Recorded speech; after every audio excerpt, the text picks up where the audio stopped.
Hello மக்களே! Festival season வந்தாச்சு. நம்ம வீட்ல பலகாரம் பண்ண வேண்டியதான். இன்னைக்கு நான் முறுக்கு பண்ணுறேங்க. அத தான் உங்களுக்கு சொல்லப் போறேன்.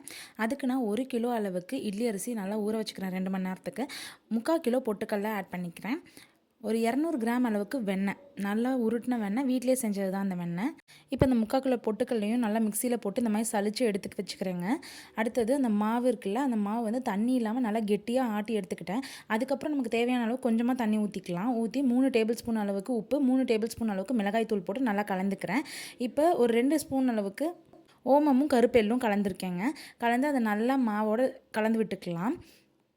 இப்போ ஒரு 2 பஃப் அளவுக்கு பெருங்காயத்தூள் அதில் ஆட் பண்ணிவிட்டு கொஞ்சமாக சோடா மாவை ஆட் பண்ணிக்கிறேன். ஆட் பண்ணிவிட்டு அதை நல்லா கலந்து விட்டுடுறேங்க. இப்போ நம்ம சலிச்சு வச்சுருக்க பொட்டுக்கடல மாவை கொஞ்சம் கொஞ்சமாக அதில் கலந்து கட்டி இல்லாமல் நல்லா ஒரு திரட்டி எடுத்துக்கலாம் மாவு மாதிரி. இப்போ வந்து கொஞ்சம் லூஸாக தான் இருக்குது. இந்த டைம்லேயே அந்த வெண்ணெய் ஃபுல்லாத்தையும் ஆட் பண்ணிவிட்டு அதை நல்லா உடச்சி விட்டு நல்லா ஒரு மாவு மாதிரி பிணைஞ்சு எடுத்துக்கிறேங்க. இப்போ வந்து நமக்கு நல்லா திரண்டு வந்துருச்சு. இப்போ நல்லா கொதிக்கிற எண்ணெயை வந்து ஒரு குழிக்கரண்டி அளவுக்கு அதில் ஊற்றி அதையும் நல்லா மடித்து போட்டு நான் வந்து பிணைஞ்சு எடுத்து வச்சுக்கிறேங்க. இப்போ நமக்கு வந்து மாவு எல்லாமே ஒன்று சேர்ந்து நல்லா திரண்டு வந்துருச்சு. இப்போ ஒரு 5 மினிட்ஸ் அதை விட்டுடலாம்.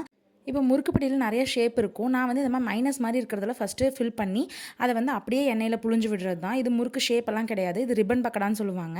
இது அப்படியே ஈஸியாக சீக்கிரமாக பண்ணிடலாம் இந்த வேலை.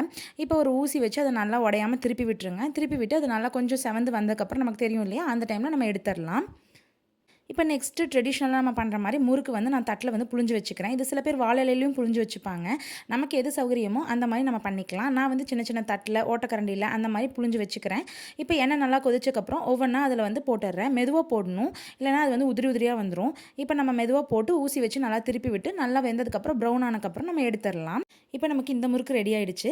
நெக்ஸ்ட்டு முறுக்கு பொடியிலேயே ஸ்டார் வச்ச மாதிரி இருக்கும். அதில் மாவு ஃபில் பண்ணிவிட்டு அதையும் அப்படியே எண்ணெயில் புழிஞ்சு விடுறது தான். இதுவும் ஈஸியான ஒர்க் தான். பண்ணிவிட்டு நம்ம வந்து ஊசி வச்சு திருப்பி விட்டு நல்லா ப்ரௌன் ஆனதுக்கப்புறம் நம்ம வெந்துருச்சுன்னு சொல்லி நம்ம எடுத்துடலாம். இப்போ நமக்கு 3 வகையான முறுக்குமே ரெடி ஆகிடுச்சுங்க. நல்லா கிறிஸ்பியாகவே வந்திருக்கு.